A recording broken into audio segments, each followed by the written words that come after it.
Before moving to the Castle Rock Lake area, here are 5 things that you need to know. And stick around to the end, because if you decide the Castle Rock Lake area isn't right for you, I've got some insider information about other lakes in the area that you might find valuable. So let's get rolling.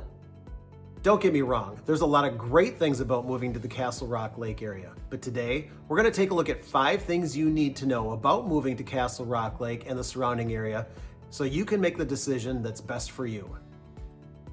On this channel, we talk about what it's like to live, eat, sleep, and play in central Wisconsin. If that's the type of information you're looking for, be sure to tap that subscribe button down below. My name is Brandon Lumen. I work for RE/MAX Real Pros. My wife Sally and I raised our family here in central Wisconsin, and we've lived here for over 30 years. So if you're looking for more information about the area, give me a call, send me an email, send me a text, or even better yet, set up a Zoom call and we can meet face-to-face and I'll answer any questions you may have. Before I share the 5 things you need to know about Castle Rock Lake, let me give you some facts about the lake itself. Castle Rock Lake is a 14,000 acre flowage created from the Wisconsin River. Typically the depth of the lake is between 8 and 20 feet, but it does have a max depth of 35 feet. There is around 60 to 70 miles of shoreline, most of which is undeveloped, which makes the lake feel less populated.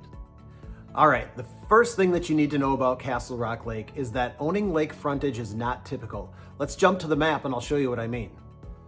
All right, so we've jumped over to a map view, and this map is from the Wisconsin River Power.com website. It's a map that you're able to access, and I wanted to use it to show you a few features of the lake to make you familiar with it. In the 1950s, when the Castle Rock Dam was built right down here, which then in turn created the Castle Rock flowage, the Wisconsin Power Company created a 100-foot setback around a lot of different areas around the lake that they own. And so there are a lot of areas you may not own right down to the water if you have property right on the lake itself. So anywhere where you see these orange lines, and there are quite a few of them, that is referred to as the Shoreline Common Space. And the green areas that you'll see, and especially if we head over here to the Adams side, I noticed it along this little subdivision. That's a fee ownership area. And they do have a little bit of differences. I won't get into them here in this video, but essentially people in those areas don't own all the way down to the water. And in certain cases, like over here where Pine Cove is and the Dirty Turtle is Half Moon Bay, and they have a Shoreline Common Area, which allows people to walk along a walking path essentially right through people's backyards to be able to get from one spot to the other. And people living in these areas also don't have their own piers. There will be I guess you'd call it a community pier every so often that people can access. But if you were to have a boat, a lot of times you're going to see around the lake that there are cluster piers. And so you'll have a pier coming out and 30, 40, 50 boats all kept in that same space. And that can be a bit of a problem. I know people struggle at times to be able to get a boat slip to be able to keep their boat right on the lake. So that's something that you'll have to deal with as well. Another thing to keep in mind about the lake is that there are a lot of different natural managed areas that keep it a little bit of a undeveloped lake. So right here you have Buckhorn State Park. Just to the north of that, right here in this area, we have the Yellow River Wildlife Area. So none of this area is developed. It's all very natural shoreline. There are a couple of different county parks that have the same thing as well. And the Boy Scouts of America own some space in this area that's very undeveloped. So you're going to notice a lot of this lake is not a very developed area and never will be developed because of some of those resources that have been put in place. The second thing that you need to know about moving to Castle Rock Lake is that late in the summer, algal blooms can form, making parts of the lake look a little bit like pea soup. And it can make swimming and fishing a little bit less enjoyable and sometimes even hazardous. The good news is there are usually parts of the lake that you can move to where the algae isn't nearly as noticeable, and the algal blooms usually only last between 2 and 3 weeks out of the summer.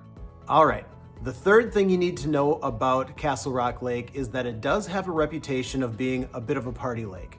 I had a lady explain it to me this way. She said Petenwell, which is a flowage created off the Wisconsin River just to the north of Castle Rock Lake. She said Petenwell is like your grandpa. He'll take you fishing, tell you to sit down and be quiet and fish. And Castle Rock Lake is more like your fun uncle. He'll sneak you a beer, tell you to have a great time, but don't tell anyone.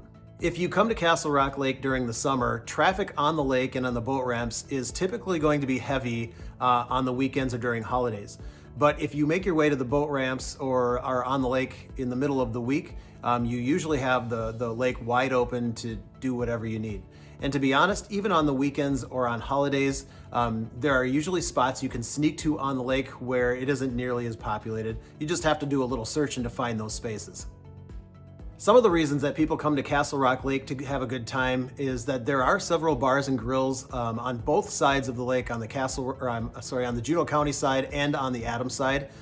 So if you're looking for a place to eat, you'll find those. And in the evenings, especially on the weekends, on Fridays and Saturday nights, a lot of the bar and grills will have live bands playing, and people seem to really enjoy that.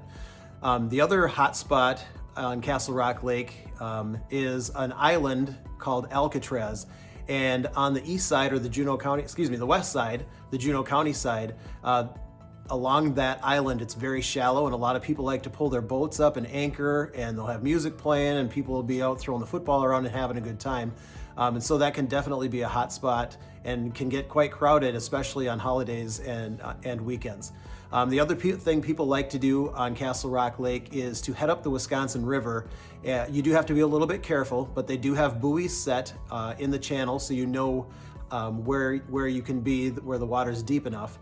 But people will go upriver and they'll find shallow areas and sandbars, pull their pontoons and boats up, and kind of like Alcatraz, they'll take their grills out, they'll get the football out and lawn chairs out and just hang out and have a good time. The fourth thing that you need to know about Castle Rock Lake is that water levels can fluctuate. And after doing a little bit of research, I found that water levels can actually fluctuate up to 6 feet. Since it is controlled, the water levels are controlled by the Castle Rock and Petenwell dams. So having a depth finder on your boat is definitely important. As long as you stay in the channel, you're typically going to be fine with water level depths. But as you sneak out toward the shorelines, it's important that you do have a depth finder so that a sandbar doesn't sneak up on you. And the fifth thing that you need to know about Castle Rock Lake is you are now in rural Wisconsin. So some of the amenities that you might be used to, depending on where you're coming from, might not be available here in our area. We do have 2 small towns within 10 minutes of Castle Rock Lake, Necedah and New Lisbon, and they'll provide you some of the basics. About 15 minutes away is Mauston, which will give you a little bit more than Necedah and New Lisbon will. But if you're looking for a little bit more of those bigger city amenities, you might have to travel up to a half hour toward Tomah or a half hour toward Wisconsin Dells to be able to get to some of the bigger stores like maybe a Walmart or a Home Depot or those types of things. So just be aware of that. And the other thing that people run into occasionally is because you are in rural Wisconsin, some of your Wi-Fi and cell phone services may not work quite as well. So just be prepared for those types of things. And as I mentioned at the beginning of the video, I'm now going to share with you several lakes that you could consider that are within 30 minutes of Castle Rock Lake if you decide that Castle Rock Lake isn't right for you. The first option that you have is just outside of Castle Rock Lake. There are about 10 man-made lakes with housing developments around each one of them that you could take advantage of. They are nice because they are all part of HOAs, so everything is very well controlled. The lakes themselves are very family-oriented. And the lakes are very close to Castle Rock Lake, which still gives you the option of taking advantage of the big lake, while also being able to use the smaller lakes in your housing development. The second option that I would give you is Lake Redstone, which is about 30 minutes to the south of Castle Rock Lake. It is a 600-acre lake that is surrounded by bluffs and happens to be my favorite lake in the area. Another option that you have is Dutch Hollow Lake, which is well off the beaten path, making it less populated than some of the other lakes in the area. And it's about a 200-acre lake, and the water is very, very clear.